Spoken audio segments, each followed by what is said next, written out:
Friends, welcome to my KSY inform YouTube channel. ಯಾರಾದರೂ ನನ್ನ ಚಾನಲ್ನ ಸಬ್ಸ್ಕ್ರೈಬ್ ಮಾಡ್ತಿಲ್ಲ ನೋಡ್ತಾ ಇದ್ದರೆ ಪ್ಲೀಸ್ ಒಂದು ಸಬ್ಸ್ಕ್ರೈಬ್ ಮಾಡ್ಕೊಳ್ಳಿ.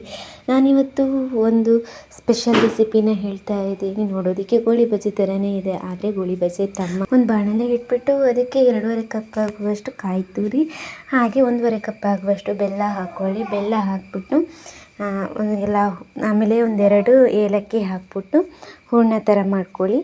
ಅದು ಬೆಲ್ಲ ಎಲ್ಲ ಕರಗುತ್ತೆ, ಆವಾಗ ತೆಗೆದು ಪಕ್ಕದಲ್ಲಿ ಇಟ್ಕೊಂಡ್ರೆ ಆಯಿತು. ಗಟ್ಟಿ ಥರ ಆಗುತ್ತೆ, ಕಾಯಿ ತುರಿ ಜೊತೆ ಸೇರಿಬಿಟ್ಟು ಲಾಡು ಥರ ಮಾಡೋ ಥರ ಇರಬೇಕು. ಆ ಥರ ಹದಕ್ಕೆ ಬಂದಾಗ ಅದನ್ನು ತೆಗೆದಿಡಬೇಕು. ಅದಾದಮೇಲೆ ಇವಾಗ 2 ಕಪ್ ಆಗುವಷ್ಟು ಉದ್ದಿನ ಬೇಳೆನ 2 ಗಂಟೆ ನೆನೆಸಿಟ್ಬಿಟ್ಟು ಅದಾದಮೇಲೆ ಇವಾಗ ಕಡಿದ್ಕೊಳ್ತಾ ಇದ್ದೀನಿ.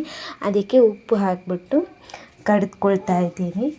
ಕಡಿದ್ಕೊಂಡು ಅದಾದಮೇಲೆ ನಾವು ಆವಾಗಲೇ ನಾವು ಕಾಯಿ ತುರಿ ಹಾಗೆ ಬೆಲ್ಲನ ಕರಗಿಸ್ಕೊಂಡಿದ್ದೀವಿ ನೋಡಿ, ಅದನ್ನು ಉಂಡೆ ಮಾಡಿಬಿಟ್ಟು ಸಣ್ಣ ಉಂಡೆ ಮಾಡಿಬಿಟ್ಟು ಈ ಉದ್ದಿನ ಬೇಳೆ ಹಿಟ್ಟಿನಲ್ಲಿ ಅದ್ಬಿಟ್ಟು ಕಾದ ಎಣ್ಣೆಯಲ್ಲಿ ಬಿಡೋದು ಅಷ್ಟೇ. ಒಳಗಡೆ ತುಂಬ ರುಚಿಯಾಗಿರುವ ಸ್ವೀಟಾಗಿರುತ್ತೆ, ಹೊರಗಡೆ ಕ್ರಿಸ್ಪಿಯಾಗಿ ಬೋಂಡ ಥರ ಇರುತ್ತೆ. ನೋಡೋದಕ್ಕೆ ಸೇಮ್ ಗೋಳಿ ಬಜ್ಜಿ ಥರನೇ ಇರುತ್ತೆ, ಟೇಸ್ಟಿಯಾಗಿರುತ್ತೆ.